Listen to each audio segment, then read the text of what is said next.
Hi, I'm Margie Lip Lincoln. I was born in North Platte, Nebraska on May 20th of 1921. My folks came from Europe. They had both been married over in the old country. My father had two girls. My mother had a son, and when they met and married, they had my brother Maury Lip and myself. We were raised in North Platte. We went to school there. There were very few Jewish people who lived there, maybe 7 families. But we had a great childhood, and we were very easily and well accepted by all the community there. My father was in business. He ended up in North Platte. He was originally from Fremont, but he was a junk peddler, and he got stuck in North Platte and during a snowstorm and liked it so well that he sent for his family, and then they came and we lived in North Platte until my brother went to school at Nebraska, and I went to school at Nebraska, and after that, our older sisters, my father's daughters, are both gone now, and my one sister was married to Abe Bordy of Columbus, and they had 2 children, and we were raised very close, and we were like sisters and brothers. My other sister was married, and she lived in San Francisco. They both passed away.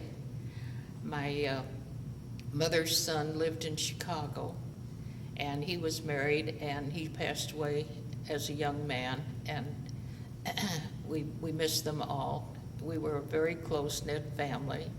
We observed the Jewish holidays by my mother taking care of all the holiday dishes. We always knew when it was Rosh Hashanah or Yom Kippur, even if we didn't have a synagogue or partake in services. But we always knew the holidays. We never went to school. We might have gone to a movie, but we didn't go to school. And we just enjoyed our life. We both my brother and I graduated high school with honors, and he was active in Lincoln at the Sammy House. He was very active, and he was an innocent, one of the big men on campus. He passed away just about a year ago, and we miss him. And after I went to school, I stayed with some cousins of mine, the Belmonts, who had a jewelry store, and their children were Pody and Joe Belmont, and that's where I met Norman. It must have been in 1941, just before Pearl Harbor. And we dated, went together, we had a lot of friends here, and then I worked at Appleman's manufacturing company. I didn't really know what I was doing, but I worked there. And then I decided that with the war and all coming on that I wanted to go someplace else, so I went with Genevieve Bornstein, can't remember. Stein. And we drove to California, and that's where I stayed with my niece, Shirley Bordy, and Bernie Outzler, who had just gotten married. And we've been together, and Shirley passed away about 6 years ago. We miss her too, terribly. And then Norman was drafted and put in and selected to go to service. I was in California in August, and he must have come there in September. And he met, while he was in basic training, he met our friend Milt Outzler, who knew that I was there, and so Norman came back into Los Angeles, and that's when the 2 of us got together, and we decided to go home and get married during wartime. And that was an experience riding on a train with practically no windows, no seats or anything, but it was just one of those things that we wanted to do, and we came home and had a nice wedding at the Blackstone with Rabbi Goldstein and officiating, and all of Norman's family was there, which was quite an ordeal for me to meet a mother and father that I had not met before, and 10 other children. They lived in a big house, and it was overwhelming for me, but we met and loved each other, and we still have a very good relationship. Some of Norman's brothers are gone. Now Harry has passed away, and Helen has passed away, and Gloria. I can't think. Irving. Huh? Irving. Who? Irving. Oh, Irving, yes. I knew 2 boys and 2 girls are gone. My name is Norman Lincoln, married to Marjorie Lincoln, having served in the service and married in the service, and went overseas in 1943, came back in 1946, and we started our family and had 2 girls. Had a major heart attack in '68. Was in the hospital for 54 days, finally released, and Marjorie took care of me all the years until we came here at the Blunken home. Norman, tell me about your family growing up. Growing up, it was a large family, 11 children, 6 boys and 5 girls. And we lived originally at 36 California, and then due to the fact that we had such a large home, our family, we needed a larger home and bought a home during the Depression on 432 North 38th. And we lived there for many years, and 6 of us boys went to the service. My mother had 6 stars on her home. 2 of them were injured, and the rest of us came back. I served in the Pacific with an outfit called Jolly Rogers Air Force, and served well, lucky, came home. Prior to that, I was on a little island called Aishima off of Okinawa, and they dropped the bomb on Hiroshima, and that ended the war. The Japs came in on our airstrip and for peace. And shortly after that, I came home, and Margie and I got together in Denver, where I was discharged, and then went to North Platte. And then after North Platte, we came to Omaha, and we're going to set up to stay here. And housing was at a minimum, so we had to find a place to live, and live for a year or better at the Morris Hotel. Margie worked and I worked, and we worked hard. We finally found a place to live in at 6132 Pierce Street. And we lived there for several years until we bought another home on Davenport and to raise our family. 2 girls, Susan and Judy. And we raised them, and they went to school and college. And then we finally ended up, due to my health, in the Blunken home, which has been a great asset to both of us. They've done a wonderful job taking care of us. We find that everything is in order now, and we're just at the point of where we've settled down and just gone with the tide, and we're getting along fine. And that pretty well sums up. Tell me a day in the life of the Lincoln family growing up. Well, they were busy years. We worked hard, all of us. And having been in the automobile business, all the boys were in the automobile business. And we were in it for years. My father originally was in the business since about 1917. My father and my mother were married at 17 and 19. and then they started out with their family. And we had 11 children. Actually, Mother had 14 children and lost 3. And we worked hard in the family, and one took care of the other. The children, having been the third to the eldest, I helped all I could with them. And each child would help one another, and they were close-knit.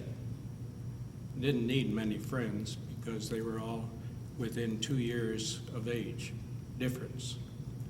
And the girls were very fine girls and good girls. And we had a nice family. And they used to play together and take care of one another. And then as they got older, they worked. And the family got along fine till the war years. And then, of course, we separated and went our ways. And they're all married. We've lost some of the children. Irving passed away, Harry passed away, another brother, Helen passed away, a sister, and Gloria passed away, another sister. So we've had our ups and downs like every family, but we've taken it in stride, and we do the best we can. Where did your parents come from? My dad was born in Omaha, and his father was in the grocery business on 34th and or 5th and Leavenworth. And they were in the grocery business there for years.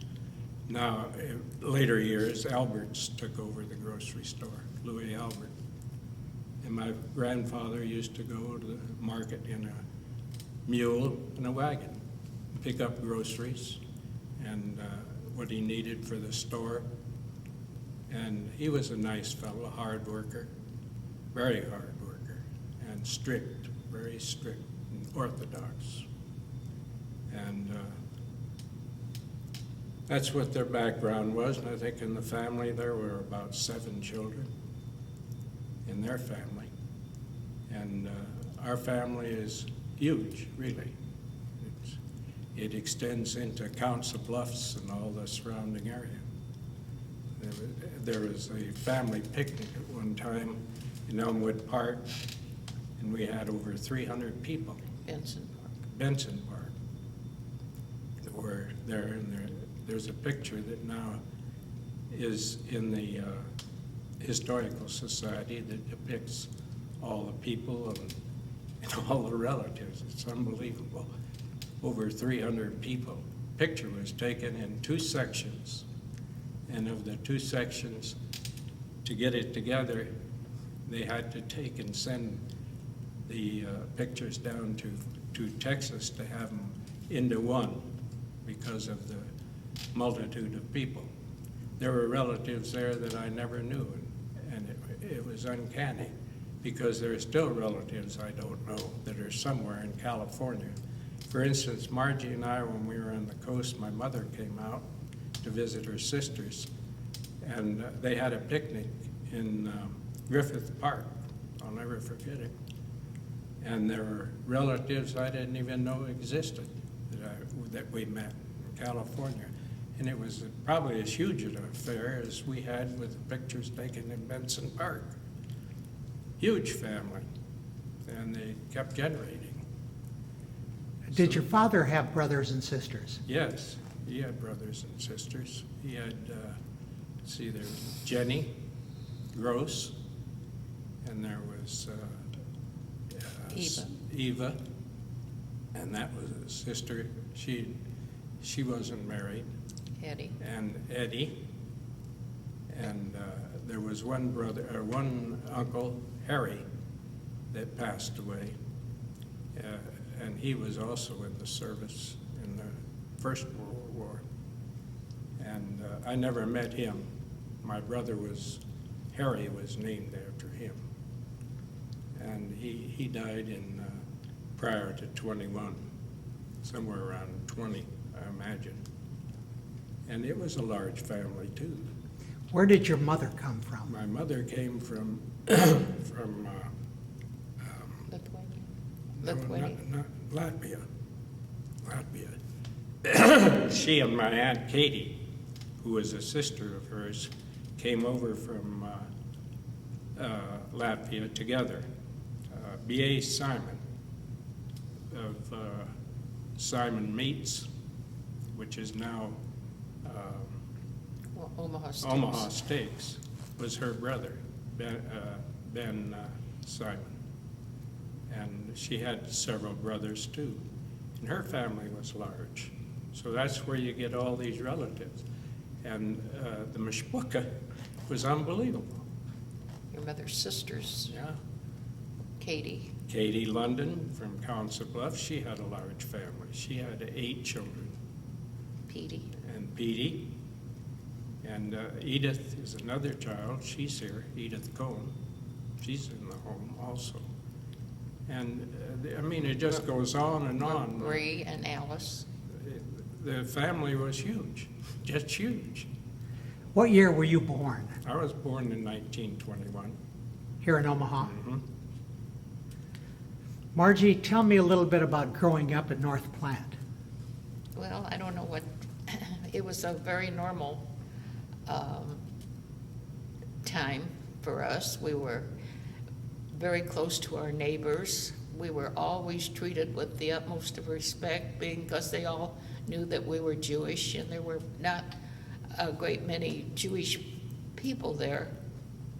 But my folks and my brother and myself were always shown the utmost of consideration, and they admired us. And we never had a bad feeling nor heard a bad word about being Jewish. And we went to school. We were active in all the activities, and we enjoyed it. And we just had a lot of good memories of being there. Was it quite a revelation moving to Omaha after growing up in North No, Platte? when I first went to school at Nebraska, that was kind of awesome for me, because my brother was 4 years older than I, and I looked up to him, and everybody expected me to be as brilliant and outgoing a person as he was, and I had a little problem adjusting to that, but I made it, and as I say, going back to North Platte on trips with our children when they were little, the children loved it, and my folks enjoyed their children and grandchildren, and we have no regrets. Have you been back to visit over the years? Oh, yes, we used to go, well, Judy and her husband and children lived in Omaha, and Susan, our other daughter, lived in Denver. So we would drive to North Platte, and we would, Susan and her husband and children would come to North Platte, and we would all meet there. And we did that many times, and they enjoyed it, and we enjoyed it. That was home. But my folks were gone by then. Now, after you married, you lived in Omaha. Right.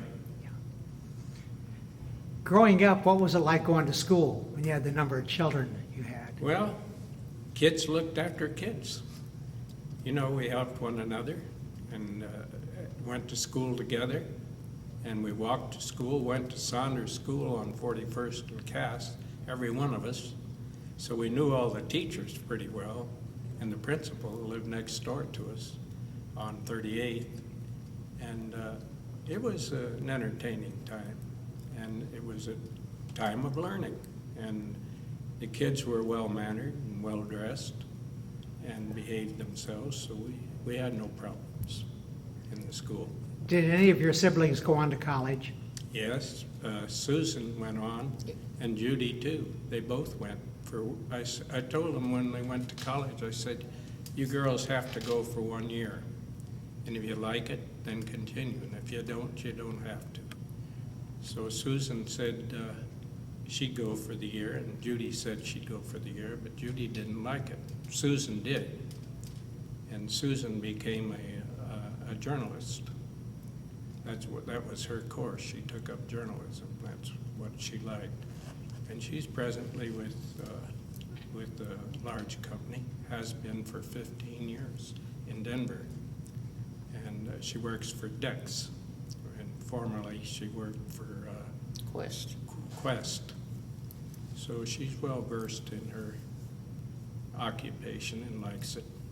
And she's raised 2 children. And Judy, of course, got married and raised her family, and that was her forte. But Susan was a student. She was a good student. And the kids did fine up until Judy passed away. That was a little much. Margie, did you have any special things that you did for holidays in North Platte? The only thing that, that we really did on holiday time was my father would read from the Seder, the book, and we would have all the traditional dishes. And my mother was a wonderful cook, and she was well known for the things that she made. And my niece Shirley and her mother and father, Fanny and Abe, were usually at our house, and we were all together. And we knew it was a holiday. We didn't observe the Shabbos like it is observed today. I don't know any reason other than the fact that we would have the traditional dishes at mealtime. Were there several other Jewish families living in North Platte at that time? Yes, there were, but some of them, they were not close families. One family was in opposition to my father's business, and there were not any hard feelings, but they just were not, they were people that worked all the time. They didn't take time for sociability. So they really weren't close, except after my father died unexpectedly at 70. All the Gentile and the Jewish people that were there at that time were very attentive. There was one man, one of the Hirschfelds, who had a clothing store there. He sat with my father in the hospital until we came from Omaha to pick up my mother and my father and bring them back to Omaha, where he was buried here at Fisher Farm. They both are. Are there any other Jewish families in North Platte today? Today, I think there are some families who were Jewish, but their children have intermarried, and I don't know if they still hold the Jewish religion, but I know there's a lot of intermarriage in that family. That's the only ones that I know of. And what was a holiday like at the home? At the home? Yes. At our house? At your house, yes, growing up. Well, my mother always made a big dinner, and we had a large dining room, and she'd set the table, and the kids would help. And we've had a regular festival. And she kept, originally when we were younger, she tried to keep kosher because that's the way she was raised, but it didn't prove. Too many to take care of and too many to cook for. So she finally gave that up, and then she just had a ball with meals and stuff that she liked to cook and the kids liked to eat. And they all helped. They were all one after the other. They were just 2 years apart from top to bottom of the 11 children that lived. And they helped her in the kitchen, cooked and so forth. They were good girls. There were 5 girls and 6 boys. And the girls, of course, helped my mother. They knew their way around the kitchen, and they knew how to clean, do laundry and all that sort of thing. And they started at an early age, and they all helped one another. 2 years apart, they're like buddies. Do you hear very often from your siblings? From my sisters and brothers? In latter years, we haven't, because they've had their own problems with health and so forth. And we've lost a couple of them. And so they're, We do distances. keep in touch. But we with keep them. in touch. We know what's Yeah. going on. And we're still a close-knit family. Do any of them ever get back to Omaha? Well, Irving lived here, and Helen lived here. And the girls, one of them lived in Kansas City, and we used to see the kids from Kansas City, Martha and Gloria. And we'd either go down or they'd come up.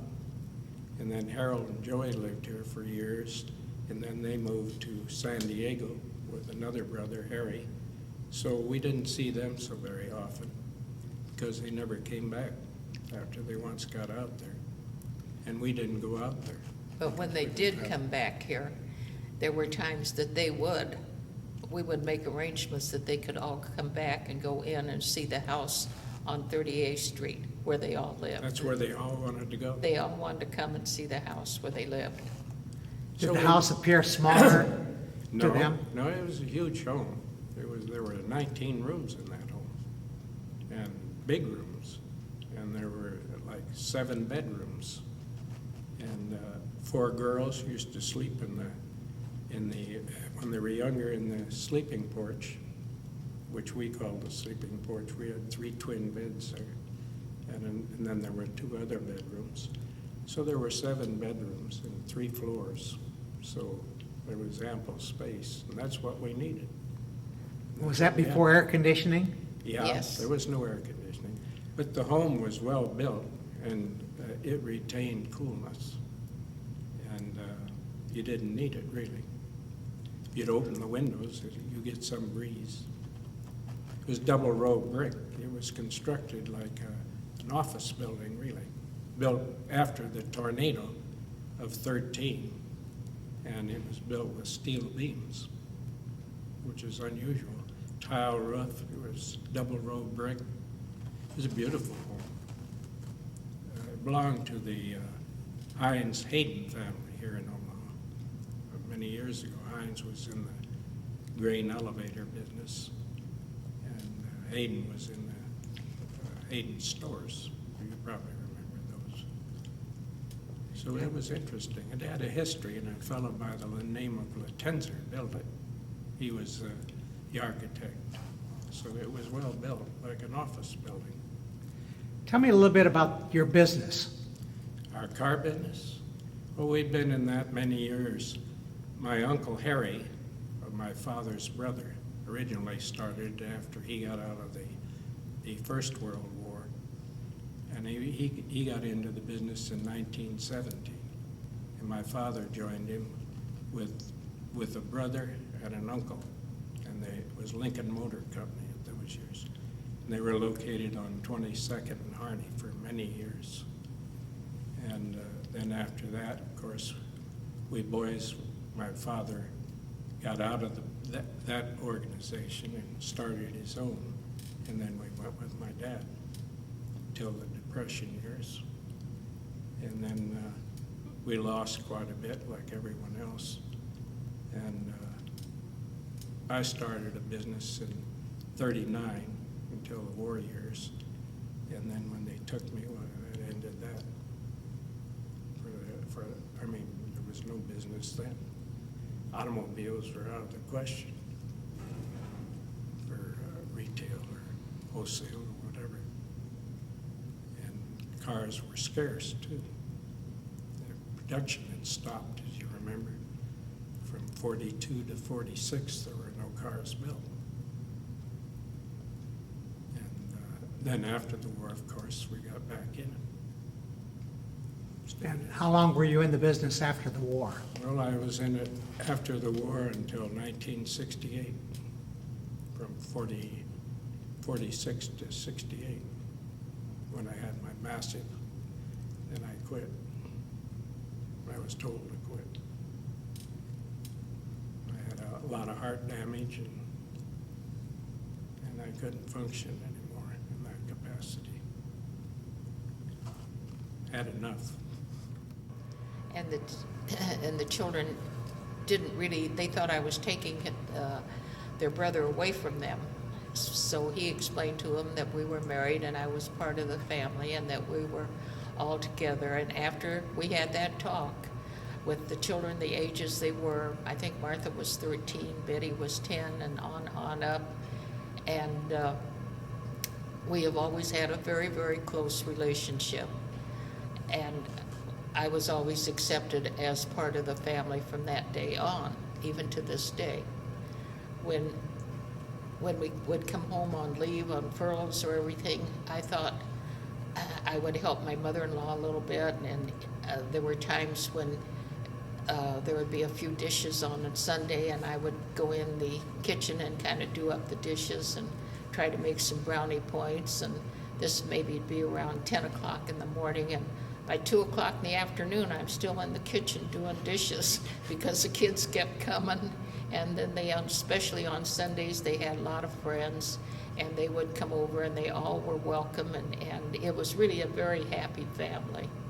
My mother-in-law would make anything in the world for the children. Whatever they wanted to eat was what they got. She may have chicken, a roast, pasta, spaghetti, all kinds of foods cooking, and somebody would come in and say, I'm not going to eat that, I want this or I want that. She'd say, okay, my darling. She says, tell me what you want and I'll fix it. It was no effort for her, and that's the way those children were raised. Whatever they wanted, they got. And they did appreciate it. They worked hard. They did laundry. They had help, but they still helped the help. They did laundry, and they did ironing. They did yard work, and it really was a very close-knit and a good family. We still keep in touch with everybody, but we don't see them as often. And I can say we've had a wonderful marriage and a wonderful family on both sides.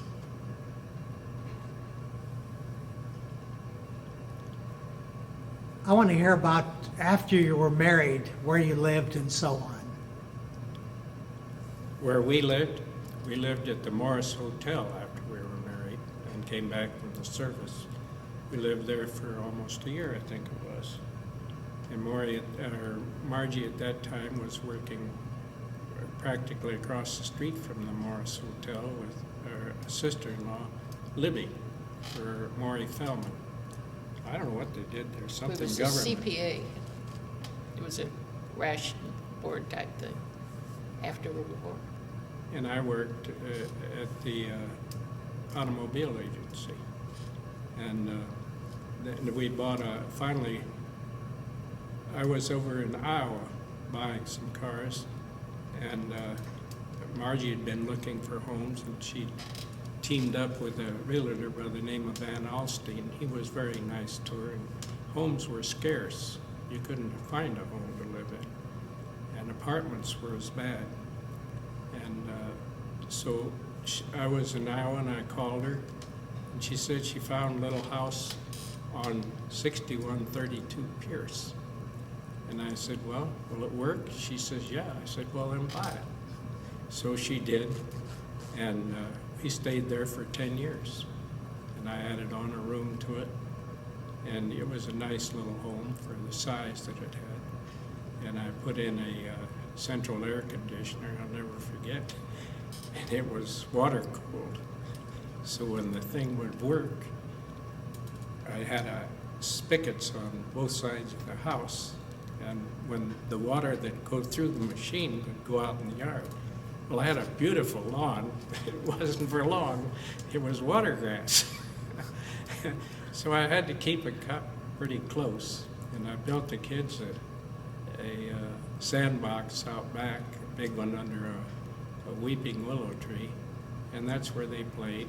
And then the neighbors of all came over, and we had a picnic table there, and so we had quite a few outings there. And the kids had a good time there in the neighborhood.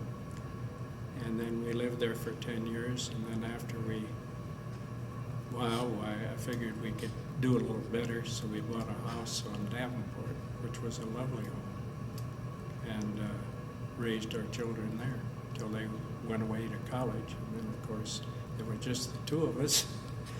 And I wasn't home a great deal, because I never ate a meal with the children, because my hours were early to late. And I told Margie, feed the kids at 5 and keep the household in order, and I'll eat when I get home. And that's what I did. So she had to fix 2 meals. And what little time I had with the children, while we tried to spend it together and go various places. But we were very fortunate because a fellow by the name of Bernie Alsher, who was married to Margie's niece, Surely. was very good. He used to take the kids out with his kids when he goes somewhere. they partied that way. And the kids had a good time. We'd take them to parks or whatever, which I never had the opportunity to do. Our business was very confining. It required a lot of work. And so that's primarily what we did in regard to living. And occasionally on a Saturday or a Sunday, we'd go out, the two of us, and that pretty well supplied our needs. We had a lot of friends when we were, especially when we were on Davenport. That's when we had more of a social life. And we had a lot of good friends, and some of them are gone already, but we really can't complain. We belonged to dance clubs, Yeah, stuff we like went that. So we belonged had to our- Highland for a short time, and we've enjoyed our married life.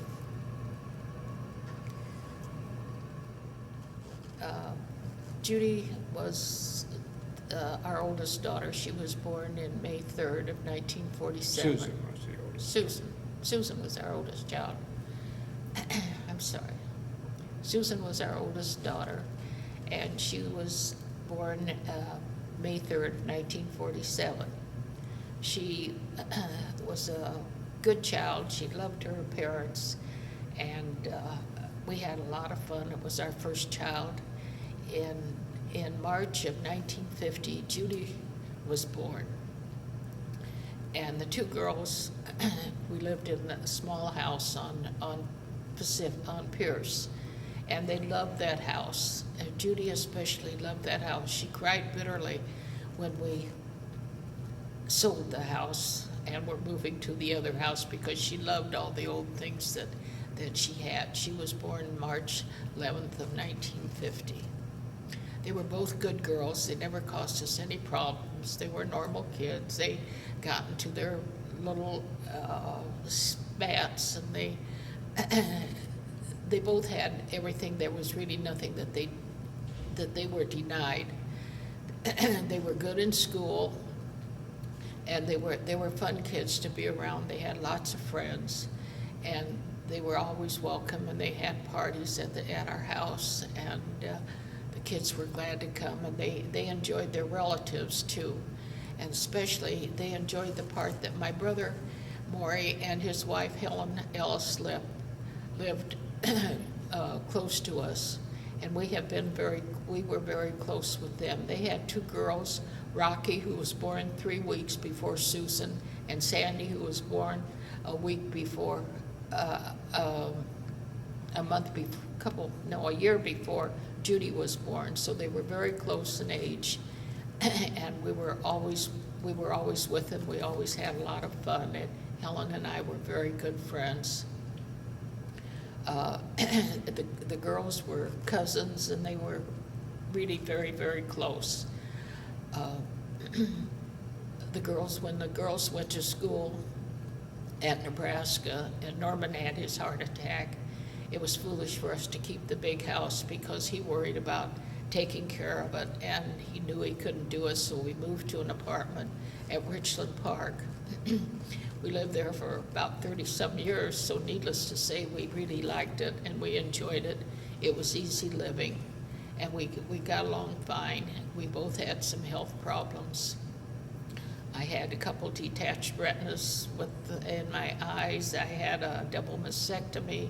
I had a couple heart attacks. I had trouble with my knee, but fortunately we got along okay, and those things passed. When we were at the apartment, Norman, in I think about 2000, he had open heart surgery, and he had a gallbladder operation and that type of things. But in the meantime, our children were married, and we didn't have any worry about anything except ourselves.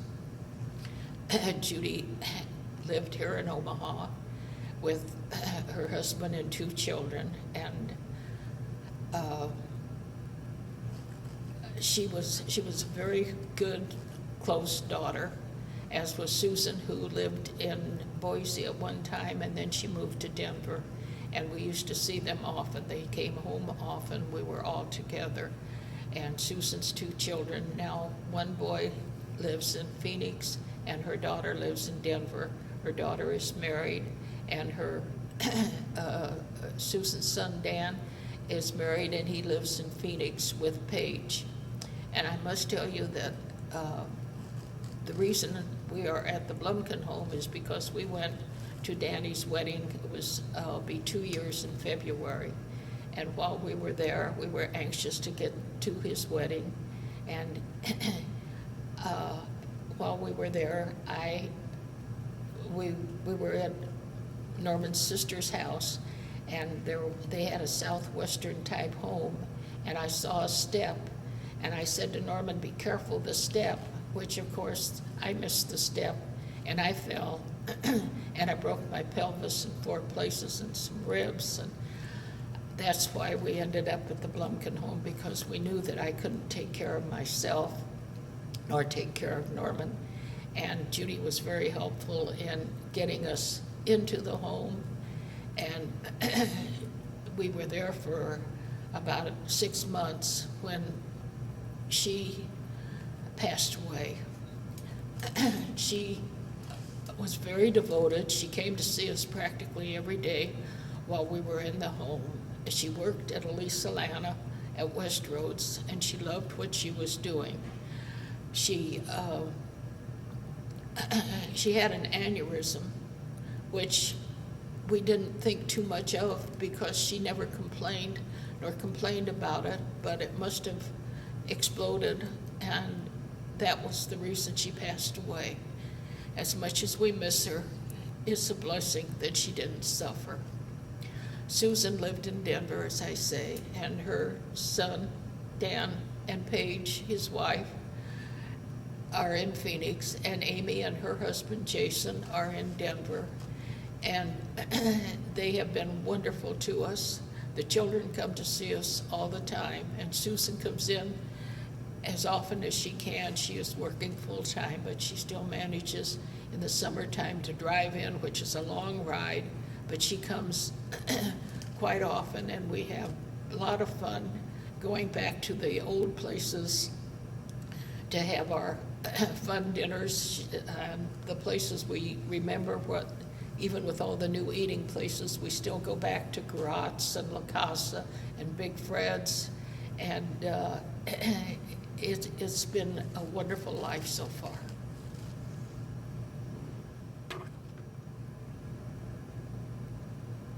In closing, I would like to say, as much as we miss our dear niece Shirley, and we must tell you that our nephew, Bernie, who is 6 months younger than me and Norman, but he thinks that we're his old aunt and uncle. He has been wonderful to us, and he is like a brother that we always will remember and admire him. He has been so good to us and to our children, and we do love him with all our heart. And I do want to say to our daughter, Susan, we love you, and we are so pleased and happy with you, and we are so thankful of all you have done for us. We do appreciate your goodness, and we hope that you have much good health and good feelings and much happiness with Amy and Paige and Danny and Jason. Danny and Paige, Amy and Jason, we hope you have much happiness from them. You well deserve it. We love you very much. And Andy and Todd, you guys have been wonderful. I don't know how we would have managed without you boys.